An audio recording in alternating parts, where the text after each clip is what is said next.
We all have that one childhood movie that just sticks with us. You know, that one VHS tape grandma has that wasn't completely disintegrated. For me, it was my grandmother who had a pug named Wrinkles. And has a lot of pug-related knickknacks. So of course she had this children's movie, The Adventures of Milo and Otis.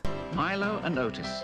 They're traveling far away from home, and the only way back is together. I've watched this movie a lot when I was a child, and it so happens that a lot of other people loved it too. Yeah, now that I'm an adult, this movie is terrifying.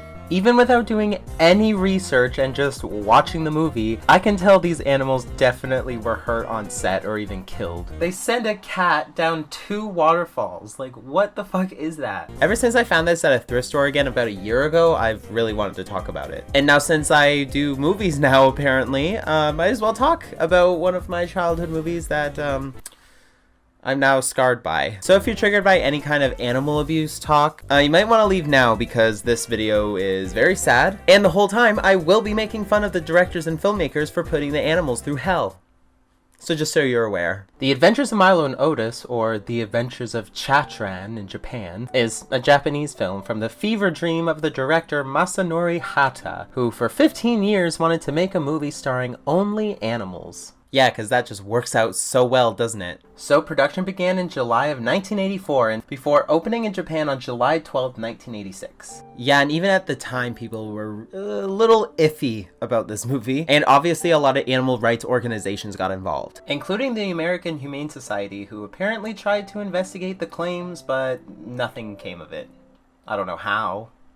Just watching the movie is evidence in itself. That's why this movie is so legal to watch, at least in Canada, because it's not labeled as an animal abuse snuff film. So let's just talk about the movie, shall we? If my childhood was ruined, so is yours. The movie is sort of like an audiobook with the narrator voicing literally every character with voice lines, and it should have stayed an audiobook. The original Japanese version was narrated by Shigeru Tsuyuki, but for this video, I will be watching the English version, and will be referring to the characters in their English names. And Columbia Pictures removed 15 minutes of the original film, and they released a way shorter English version written by Mark Saltzman and narrated by Dudley Moore on August 25th, 1989. Why remove 15 minutes of the original footage? Because the deleted scenes were way more horrifying than the actual scenes that were kept in. And it's even more terrifying when you realize that these are still all real animals, and they were actually put through all of this. And if you're anything like this person, then you can literally go straight to hell. What the fuck is wrong with you? My 5-year-old cousin cried at the part in Detective Pikachu when Charizard beat the shit out of Ryan Reynolds' Chew, okay? Pika Pika! I'd rather not show him a video of a pug being literally mauled by a bear. But again, I have to reiterate, this is my opinion based off of my own research and watching the movie myself. So if you like this movie, I'm going to talk shit about it, so sorry not sorry. The movie starts with the only other human voice in the entire movie, Dan Crow singing the theme song Walk Outside. Known for other notable children's songs like I Had Ham, Bloody Finger, and Kiss a Cow, I believe, just off the top of my head. And the narration by Dudley Moore begins.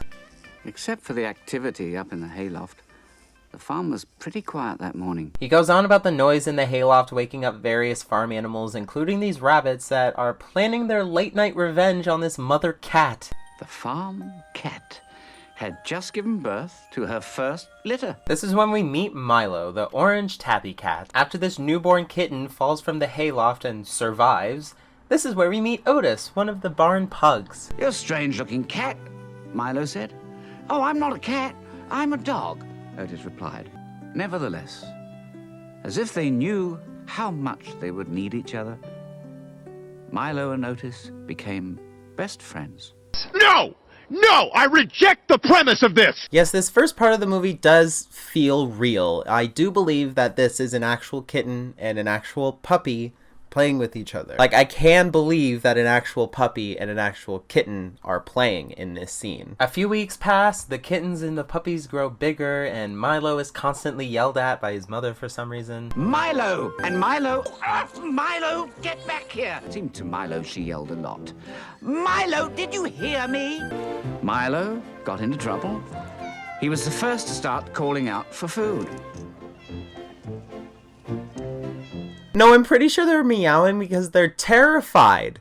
You put them on top of this fence.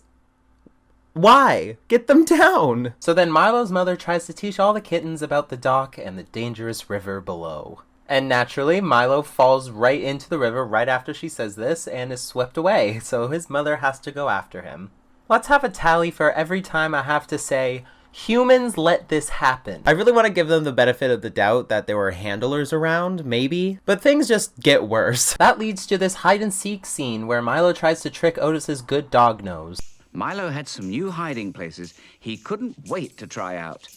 But it's a pug, so I don't think it's really doing much smelling anyway. He hides in places like a pipe, a boot where you can easily see the cut where they had to cut the camera to put the cat in the boot, because I'm pretty sure a cat would not like to be stuffed into said boot, a rusted metal can, a suitcase, a bag of flour, and a dirty chimney. Again, all places where real humans had to stuff this very real cat. Like, look at him. Do you think he likes this? Do you think he wanted this? He's not a consenting actor. It's a kitten. Put the cat in the pipe and irritate its eyes. This next scene is about Milo and Otis watching an egg from this chicken named Gloria. Okay, you lot. Back, clear out, clear out. She orders all of the other chickens out so she can lay her first egg. There it is, fellas. Gloria cackled. My first egg. Is she staying at home with it, or is she going back to bed? What did you say? After Milo climbs a tree and slaps a baby bird in a nest, Oh, Lee, your singing stinks. Will you quit it? Milo is pinched on the nose by a crab walking through the farmyard for some reason. It's gonna hurt him. Yeah. Oh no! Ow! Ow!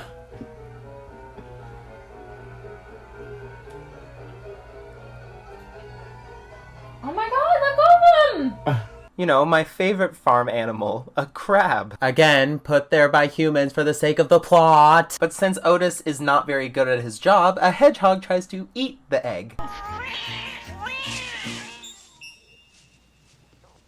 Again, humans let this happen. The noise attracted a group of local snoops looking to dig up some scandal.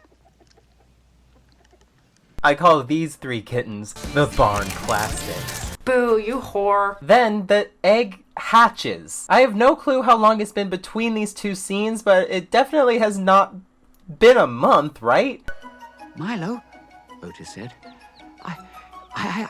I think we're having a baby. And the chick thinks Otis is its mother for a bit. After Otis beats Milo to the ground is when the chick finally realizes it's an actual chicken and runs back to its mother. Mummy, chicken mummy. What's the point? Cute? So we're 15 minutes into the 1 hour and 15 minute movie. So yeah, the first 15 minutes is just filler of the animals being cute and walking around the farm. And getting their little noses pinched by crabs and their butts pinched by lobsters. Ooh, cool. Ah! But before we go on, I have to look at the deleted scenes for the beginning of this movie, because there are a few. And one of them is Milo's mother fighting a, quote, Venomous snake. and little Otis barking at a Heracross. Back at the dock, Milo plays another game of hide and seek, hiding in the wooden box attached to the dock. Surprise! Milo shouted. I finally fooled you. Then the box detaches from the dock and starts floating away, and the movie can finally start. And from what I can tell from the behind the scenes footage I found, There were staff apparently helping the animals, but were also washed away by the river, so, okay, I really want to believe that there were staff members everywhere just in case something went wrong, but come on, he's right in the middle of this huge river. How is this allowed? and here we have the first bear scene. Definitely not. Yeah, this is a real black bear. It had his own handler and everything. The handler that can barely handle it himself. Like, people like this, do you understand what's actually happening here? And I don't care that they're the least hostile of all bears. It's still a bear fighting a pug. Oh no! What the fuck? Stop! Oh my god, How see many it! dogs did they lose this day? What am I doing? That bear is 10 times my size. And that's not even all of it. Look at this deleted scene.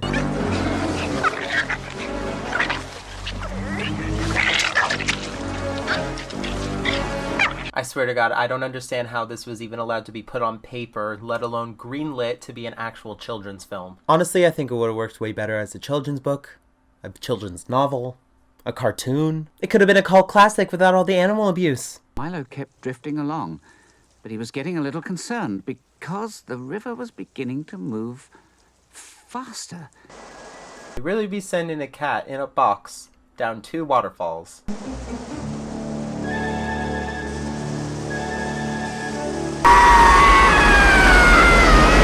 It is not a fake cat in the box. That is a real, living cat in the box, bro. Remember, the director really dreamed of doing this to a cat for 15 years. Are we sure he wasn't a psychopath? They also pranked the dog by putting a pit on the path where he's supposed to be running. Here comes the dog, strong and brave. Woof! Here comes the dog, your life he... And he's also expected to get out of it himself. Just look how thrilled this dog looks to be here. Milo was in that box for like almost 2 days. Otis really caught up with him fast because he finds the box empty in the deadwood swamp right after Milo runs away from the scary deadwood birds. Now he found himself in a burning valley. The ground was hot, and the smoke made his eyes sting. He had to get out of there. There are deleted scenes for this part, too. And most notably, the infamous limping scene. Ouch! My paw! Milo says, walking with a limp from that point on. I guess cats could be trained to do a trick like this, but I'm sorry, I just don't believe it. They had to have broken this cat's paw for this one part because cats are known to instinctively lick their paws when they're hurt or broken. So take that information what you will. Otis was not so lucky. The tide came in so fast that the rock Otis had been sitting on was completely surrounded by water. Then a sea turtle rescues Otis and brings him back to shore, and it's the sassiest sea turtle I have ever seen. And now just stay on the shore where you belong. I don't know a lot about sea turtles, but I'm pretty sure they don't usually offer rides to large mammals like pugs. Then Otis meets my favorite character in the entire movie.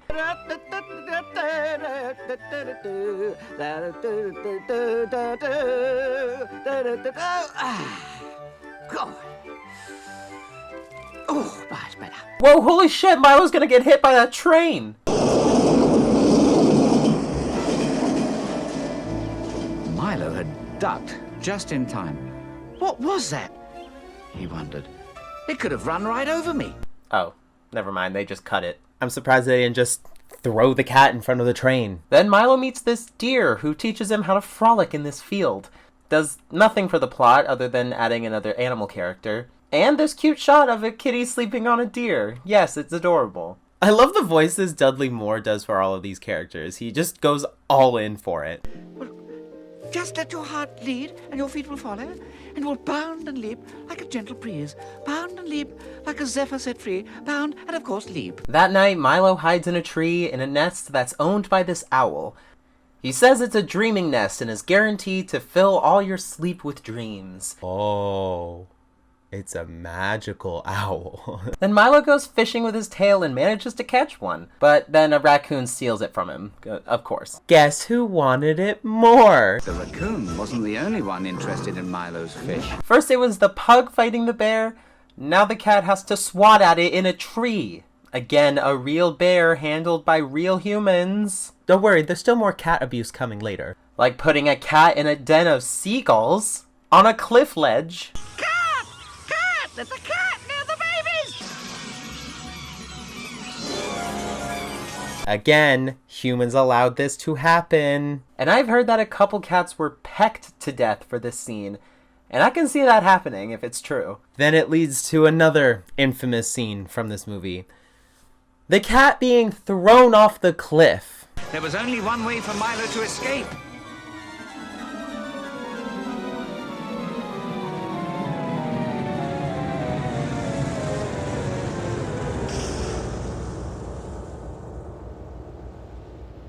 And it's actually extended in the deleted scenes. Milo tries to climb back up the cliff, but falls back down onto the rocks and into the rough water twice.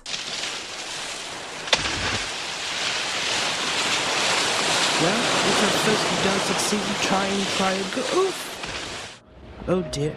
Another instance of humans letting this happen. I guess they didn't have the budget for someone to go to the 100 yen store and pick up a stuffed animal to throw over the cliff instead of a actual living being. No, for 15 years, Masanori Hata really dreamt about drowning some cats. After washing up on shore, Milo seeks refuge in a beachside shack, but then is followed by the damn bear again. After fending off the bear and the filmmakers throwing a heavy buoy thing on the bear's head.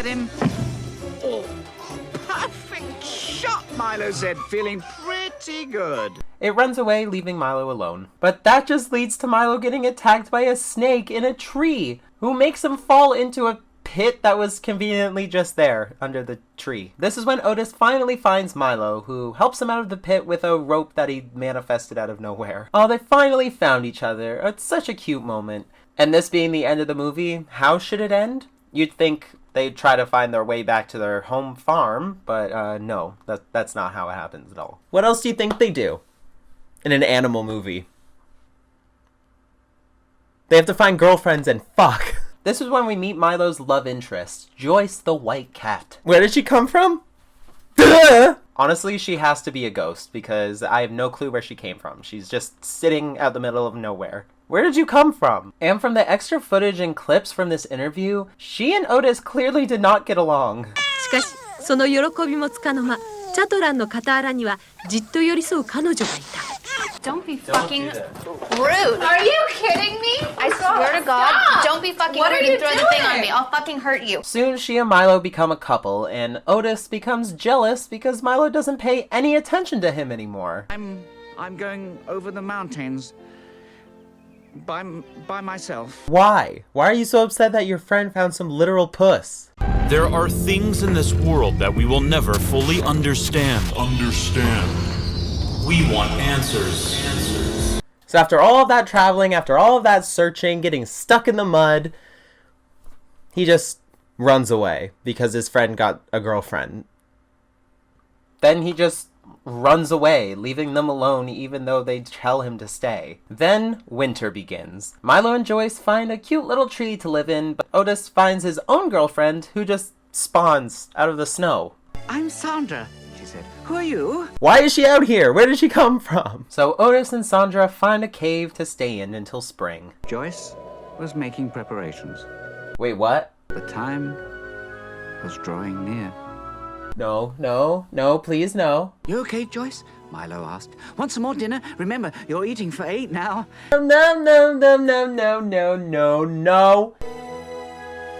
No, why? I hope that turns out to be a kitten. I really don't need detailed close-ups of a cat's birth canal, okay? I think Otis and Sandra have their puppies on the exact same day as Milo and Joyce have their kittens. And we get more detailed close-ups. Okay, you know what? No. Okay. Why does it have to be in close-ups? Why can't we just cut to the puppies and kittens already born already? And soon Otis, Sandra, and the puppies run out of food, so Otis has to go out into a blizzard to find some. In the Japanese version, Otis sees Milo in the snow like Luke sees Obi-Wan's Force Ghost on Hoth. Ben, you will go to the Dagobah system. Ben! After the blizzard calms down, Otis finds a shack where it so happens Milo, Joyce, and the kittens are staying. They agree to meet up in spring with their families and try to find their way home again. And since it's spring, we need a Where Are They Now segment with all of the animal friends that we met along the way. Otis finally arrives with his puppies and completely runs over them. And the movie ends with Milo and Otis making their way home back to the farm with their new families, and the credits play with Dan Crow singing the rest of the theme song. And if you're still asking how this movie could possibly be so bad, I just explained it. Weren't you listening? How long is this video again? Well, pay attention, dipshit, and subscribe. This was a horrifying experience to rewatch this movie again, over and over again. for this video. You can condone animal abuse if you want, but I just can't look past it. Every time I see that bear scene, man, I just think about what that pug must be thinking. And there's a reason why movies starring purely animals doesn't happen very often. Like, most scenes you can definitely get naturally, like this cat and dog playing with each other on a farmyard with other farm animals. I can see that happening naturally. But it's still a movie with a plot, so the animals had to perform a specific way to get the shots that the director wanted. Am I making sense? Also, while doing research, I found something weird related to this movie. There was a video game based off of it for the Super Famicom. Yes, this is real. It's a side-scrolling platformer starring Katrin, or Milo, as he jumps over enemies like fish, birds, and acid rain, all while floating in his famous wooden box. And the final boss is the bear. And to defeat him, you have to throw eggs on his head as he gradually sinks into the floor. Happy we are. So after all that, what do I really think of this movie? Well,